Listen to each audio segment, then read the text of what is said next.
చరిత్రహీనులుగా మీరు మిగిలిపోతారు. మీకు తెలియదని జరగదని తెలిసి కూడా మీరు పొలిటికల్ స్టంట్స్ కోసం మరి ఇలాంటి మాటలు మీరు మాట్లాడుతున్నారంటే బీసీలందరినీ కూడా మరలా మీరు మోసం చెయ్యబోతున్నారు, చెయ్యాలనే ఉద్దేశంతోనే ఇవన్నీ చేస్తున్నారని చెప్పి కూడా స్పష్టమవుతుంది. అందుకోసమే దాని మీద మేమంతా కూడా ఈరోజు ఈ కార్యాచరణలో ఒక తీర్మానం అనేది చేయడం జరిగింది.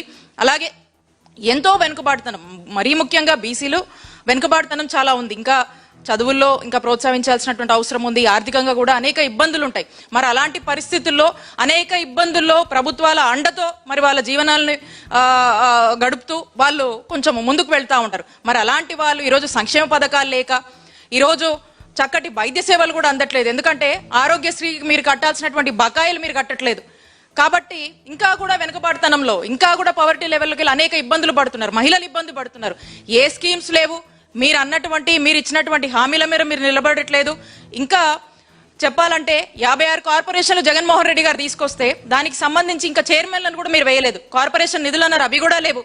కాబట్టి ఇవన్నీ మాటలు ఏవైతే మీరు చెప్పారో ఆ మాటల మీద మీరు నిలబడాలని, బీసీలకు అన్యాయం జరుగుతుంది అనేటువంటి అంశాల మీద ఈరోజు చర్చించుకోవడం జరిగింది. అలాగే ఏవైతే 139 కులాలు ఉన్నాయో ఇంకా అన్రికగ్నైజ్డ్ కులాలు ఉన్నాయి, వాళ్ళకి సంబంధించినటువంటి సమస్యలు ఉన్నాయి, అలాంటి రికగ్నిషన్ గురించి వాళ్ళకి ఏం చేస్తే బాగుంటుంది అనేటువంటి అన్ని అంశాల మీద కూడా ఈరోజు ఈ మీటింగ్లో చర్చించడం జరిగింది. కాబట్టి ఈ కార్యాచరణ ముందు కూడా ప్రతి జిల్లాలో, నియోజకవర్గ స్థాయిలో, రాష్ట్ర స్థాయిలో కూడా మరి ఈ కార్యాచరణ అనేది ఉండబోతుంది. ఒకటి, ఆనాడు జగన్మోహన్ రెడ్డి గారు బీసీలకు మేలు చేశారు, అండగా నిలిచారు అనేటువంటి విషయం నిజం. మీరు మోసం చేస్తున్నారనేటువంటి విషయం కూడా అంతే నిజం. కాబట్టి మీరు ఇచ్చినటువంటి మాట మీద మీరు నిలబడండి. అలాగే బీసీలకు చేయవలసినటువంటి మంచి గురించి వైఎస్ఆర్ కాంగ్రెస్ పార్టీ పోరాడుతుంది, నిరంతరంగా పోరాడుతుందని కూడా తెలియజేసుకుంటూ థ్యాంక్ యూ.